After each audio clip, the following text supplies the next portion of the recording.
para embasar a nossa reflexão, um texto bíblico no Evangelho segundo Mateus, capítulo 16, versículos 13 a 18. E chegando Jesus às partes de Cesareia de Filipe, interrogou os seus discípulos, dizendo: Quem dizem os homens ser o Filho do Homem? E eles disseram: uns, João, outros, Elias, e outros, Jeremias ou um dos profetas. Disse-lhes ele: E vós, quem dizeis que eu sou? E Simão Pedro, respondendo, disse: Tu és o Cristo, o Filho do Deus vivo. E Jesus, respondendo, disse-lhe: Bem-aventurado és tu, Simão Bar-Jonas, porque não foi carne e sangue quem tu revelou, mas meu Pai que está nos céus. Hoje também eu te digo que tu és Pedro, e sobre esta pedra edificarei a minha igreja, e as portas do inferno não prevalecerão contra ela. Texto bíblico, texto da palavra de Deus, diálogo de Jesus com os seus discípulos, e depois um diálogo mais afinado ainda com Pedro. Jesus estava já próximo da sua paixão, como dizemos, próximo da cruz, e ele então pergunta para os seus discípulos, e o evangelista Mateus, ele teve cuidado de colocar onde eles estavam, no momento que Jesus perguntou isso, O local, em Cesareia de Filipe, uma cidade chamada Cesareia. Então, Jesus pergunta para os seus discípulos: O que dizem os homens que eu sou? O que estão falando sobre mim por aí, pessoal? Quem dizem os homens ser o Filho do Homem? E eles disseram, não sabemos ao certo quem, mas os discípulos reunidos, alguns, disseram: Olha, há quem diga que o senhor é João Batista, que já havia sido decapitado por Herodes, por ordem de Herodes. Outros dizem que és Elias, que não passara pela morte, foi arrebatado. Mas há quem diga também, Senhor, que tu és Jeremias ou outro dos profetas. Jesus continua a pergunta e agora quer saber deles. Ótimo. E vocês? Quem dizem que eu sou? E vós, quem dizeis que eu sou? Aí, nesse momento, Pedro se antecipa aos demais e faz uma confissão maravilhosa. Porque ele vai e diz: Tu és o Cristo, o Filho do Deus vivo. Jesus, então, elogia Pedro e deixa claro que Pedro falara por revelação divina. E é exatamente nesse contexto que Jesus vai falar sobre a igreja. Porque Jesus vai dizer que as portas do inferno não prevaleceriam contra a igreja. Uma igreja que seria ainda estabelecida, de fato, no dia de Pentecostes, ou inaugurada, como podemos dizer. É exatamente nesse contexto que nós temos a menção de Jesus à igreja. Em outra ocasião ele também fala, ele usa esse termo, mas aqui é a parte em que ele fala de forma mais clara sobre o poderio da igreja de Jesus. A igreja e suas ordenanças. Uma citação de Russell Champlin: durante seu ministério terreno, incluindo os últimos dias que antecederam sua ascensão, Jesus Cristo estabeleceu para a sua igreja duas normas gerais: a ceia e o batismo. Nos círculos reformados e protestantes, estas normas são chamadas de ordenanças, que pode ser uma regra autoritária, um decreto, uma lei, um rito religioso, uma disposição ou posição, um desígnio. Então, aqui nós temos uma definição aí de ordenanças, certo?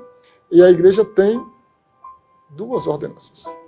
É assim que nós vemos as ordenanças do Senhor para a sua igreja: a Santa Ceia, ou a ceia, e o batismo, que é o batismo em águas.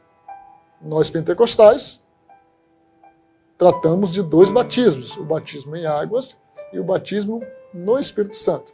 Mas quando falamos de batismo aqui, nos referimos ao batismo em águas como ordenança de Jesus. Como ordenança de Jesus. Na Igreja Católica Romana, diferentemente, essas ordenanças são designadas como sacramentos, o que inclui, além do batismo e da ceia, a confissão, a Eucaristia, o matrimônio e outros. A palavra batismo, no original grego, é baptizo e tem o sentido de imergir, afundar, mergulhar. Contudo, não há unanimidade quanto a esses sentidos da palavra original, pois pode ser também traduzida por lavar, enxaguar, aspergir. Inclusive, ao referir-se à passagem do povo hebreu pelo deserto e pelo Mar Vermelho, tem-se a ideia de que eles passaram por um batismo ali. É bem interessante isso aí, porque por mais que nós acordamos que o significado é esse, de imergir, né, de afundar, de mergulhar, mas quando no Novo Testamento se refere à passagem do povo pelo Mar Vermelho, o termo batismo é usado também. E claro está que eles passaram por dentro do mar, mas não por dentro da água, porque as águas estavam repartidas. E diz a Bíblia que eles passaram a pé enxuto. Né? Então, ainda sobre o batismo, na nossa dinâmica protestante e reformada também, nós temos o batismo como algo que precede a ceia. Ou seja, para alguém participar da ceia, da Santa Ceia do Senhor, ela precisa primeiro ser batizada. E talvez até haja quem não entenda por que isso, né? Porque o batismo, ele é exatamente um compromisso público de que aquela pessoa está pertencendo ao Senhor e, consequentemente, à sua igreja. Por mais que o batismo hoje é algo até glamuroso, dependendo, né? Quando há um batismo em nosso dia a dia aí, que a gente registra tudo, tira foto, filma tudo, é até um momento assim de euforia, né? Na hora do batismo. Então você tira fotos, você registra, você filma, né? Posta nas redes sociais, maravilha. Mas não foi sempre assim. Batizar-se, submeter-se ao batismo nos primeiros séculos da igreja era como que assumir o risco de morte. Porque quando alguém se batizava e fazia publicamente, geralmente em água corrente, ele deixava bem claro ali que pertencia a Jesus. E pertencer a Jesus naquele contexto histórico e geográfico também, sobretudo no período do Império Romano dominando o mundo na época lá, era o mesmo que dizer, pode me matar porque eu sou de Jesus. E de fato, milhares de pessoas foram mortas porque não negavam a Jesus. Então, ser batizado é uma exigência para pertencer, ou melhor, para participar da ceia, porque ali é um testemunho público. Veja bem, na discussão de quem pode receber a ordenança do batismo, há duas grandes divisões. Né? Igrejas pedobatistas, que creem que o batismo pode ser administrado a bebês, e daí algumas igrejas reformadas assim veem a questão do batismo e batizam crianças, e as igrejas credobatistas, pedobatistas, que creem que podem batizar bebês, e até que devem, e igrejas credobatistas, credo, que já entendem que para ser batizado tem que crer. Então o batismo é para quem crê. E é exatamente a esta corrente que nos filiamos. Nós cremos que para uma pessoa ser batizada, ela precisa confessar. E a confissão, ela demanda a fé. Na verdade, a fé e a salvação, ela precede o batismo. Uma pessoa é salva não porque é batizada. Ela é batizada, sim, porque ela foi salva. Então, o batismo ele é um testemunho público, uma confirmação pública. É um ato solene. É como que um casamento no papel de alguém que já tem um compromisso com Jesus. Então, a salvação e a fé precede o batismo. Olha que imagem Legal, né? O pastor Jonas Francisco da Costa, um dos pioneiros aqui da Assembleia de Deus no Acre, né? E esta foto ele postou há muitos anos já no Facebook de um batismo que ele realizava, e eu achei essa foto muito emblemática. E daí eu uso ela nessa apresentação, porque nessa imagem você vê alguém exercendo uma ordenança de Jesus. Jesus mandou batizar. Ele disse, portanto, ide, fazer discípulos de todas as nações, batizando-os em nome do Pai, do Filho e do Espírito Santo. Então ele mandou batizar. Então nós temos aqui alguém obedecendo a ordenança de Jesus, que mandou batizar, e nós temos alguém recebendo este batismo, sendo batizado, cumprindo também a ordenança de Jesus.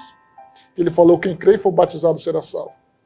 E esta imagem, ela mostra exatamente o sepultamento e ressurreição, no sentido espiritual, de alguém que está em Cristo. Né? Veja só, alguém está sendo sepultado e sairá da água, né? Logo após, ressuscitado em Cristo. E é até emocionante, porque nos batismos que realizamos, a nossa harpa cristã tem um hino, que ele começa exatamente assim, nascestes de novo, anda já com Deus, pertences ao povo que vai para o céu. Então, no batismo, a pessoa está nascendo de novo de forma simbólica ali, pública, e agora pertence ao povo que vai para o céu. Este é exatamente o batismo em águas, né? Depois de batizado, agora esse cristão, ele participa da ceia do Senhor. A expressão Santa Ceia é proveniente do latim coena, que significa ceia mesmo, né? Tratava-se de uma refeição ou pós-refeição que ocorria comumente no entardecer ou à noitinha. Inclusive em espanhol, janta é cena, né? Jantar é cenar. A ceia do Senhor é um lembrete da morte de Cristo e de seu caráter sacrificial em nosso favor. Um símbolo de nossa ligação vital com o Senhor e um testemunho de sua segunda vinda. Portanto, é um memorial da morte do Senhor. Um memorial da morte do Senhor. Ela é um memorial da morte do Senhor. Os elementos, né, da ceia, que é o pão e o vinho, eles simbolizam o corpo e o sangue de Jesus, conforme o próprio Senhor falou, né? A Santa Ceia apresenta, melhor dizendo, pelos elementos simbólicos, uma lembrança da morte do Senhor. Ao participar da mesa do Senhor, a igreja não apenas anuncia a sua morte, mas também anuncia a sua ressurreição, que já ocorreram também. Mas anuncia também a sua vinda, até que ele venha. Semelhantemente, olha a citação de Coríntios. Semelhantemente, também depois de cear, tomou o cálice, dizendo, este cálice é o Novo Testamento no meu sangue, fazei isto todas as vezes que beberdes em memória de mim. Porque todas as vezes que comerdes este pão e beberdes este cálice, anunciais a morte do Senhor até que venha. Então, a Santa Ceia, ao mesmo tempo em que ela é um memorial da morte e ressurreição de Jesus, ela é também um anúncio da sua volta. Jesus, quando estava com os seus discípulos, na última ceia, ele disse assim, olha, façam isso em memória de mim. Ele ainda iria para a cruz, ainda iria ressuscitar. Mas ele, celebrando a ceia, disse, façam isso em memória de mim. E disse também, eu não vou beber mais desse fruto da vide até aquele dia em que beberei convosco no reino de meu Pai. Olha, anunciando que voltaria para levar a sua igreja. E no escrito de Paulo aos Coríntios, ele fala exatamente isso aí, que quando nós ceamos, nós também anunciamos a volta de Jesus, o seu retorno. Mas esse pão e esse vinho, o que são de fato, né? Sobre a presença do Senhor nos elementos da ceia, ou a transformação desses elementos no próprio corpo de Cristo, Erickson sintetiza as principais concepções, né? As principais concepções, dentre elas, a transubstanciação e a consubstanciação. São perspectivas, são teorias, vamos dizer assim, né, sobre esse momento da ceia. Uma delas advoga que o pão e o vinho são, de fato, o corpo e o sangue físico de Cristo. É assim que a concepção católica romana vê na ceia, que o pão e o vinho são transformados em corpo e sangue de Jesus, que é exatamente a transubstanciação, se transforma no ato da oração, né, ele se transformaria. A outra concepção é que o pão e o vinho contém o corpo e o sangue físico. É uma concepção luterana, por exemplo, né? Que ainda que não seja, mas aquele pão e aquele vinho contém o corpo e o sangue de Jesus, físico, né? E a terceira concepção, que é a reformada, o pão e o vinho contém apenas espiritualmente, não é físico, mas espiritualmente, o corpo e o sangue. E por fim, a concepção zwingliana, o pão e o vinho, eles apenas representam o corpo e o sangue de Jesus. E é exatamente a esta concepção que nós nos filiamos. Nós não acreditamos, não tem como ser real que aquele pão e aquele vinho se transformam no corpo e no sangue de Jesus. Inclusive, eu gosto sempre de citar uma historinha que uma irmã perguntou uma vez para o pastor: pastor, me diga, o sangue, o pão e o vinho, eles se transformam no corpo e no sangue de Jesus? E o pastor perguntou para ela: minha irmã, quando a senhora come o pão e toma o vinho na hora da ceia, a senhora sente gosto de quê? E ela foi e disse: eu sinto gosto de pão e de suco de uva.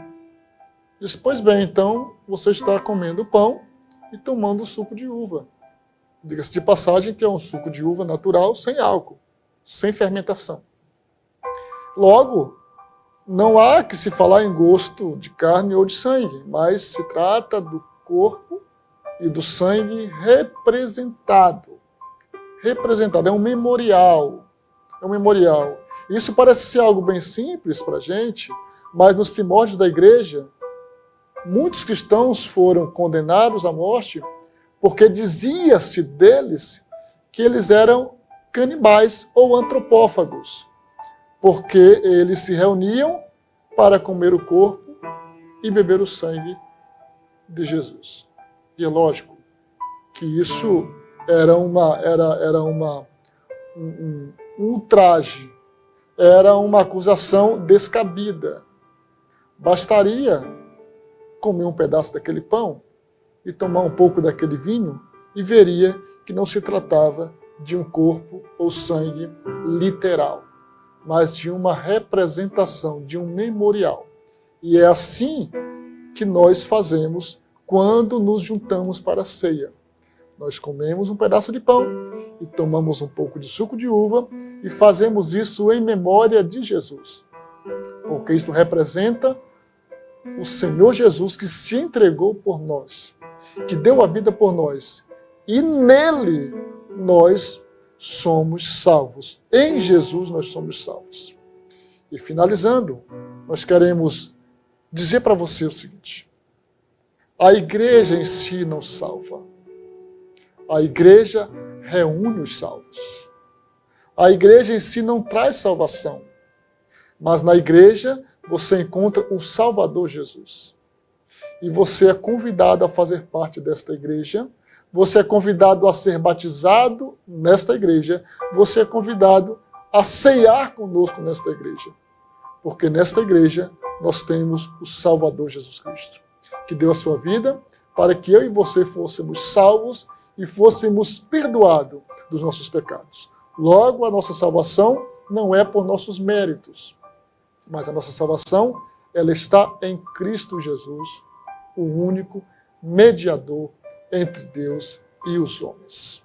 E finalizamos esta reflexão sobre a igreja, esta parte da reflexão sobre a igreja, pedindo a Deus a bênção para você, para a sua família, e que a palavra de Deus que está na sua mente aí, que você está ouvindo, que ela desça para o seu coração.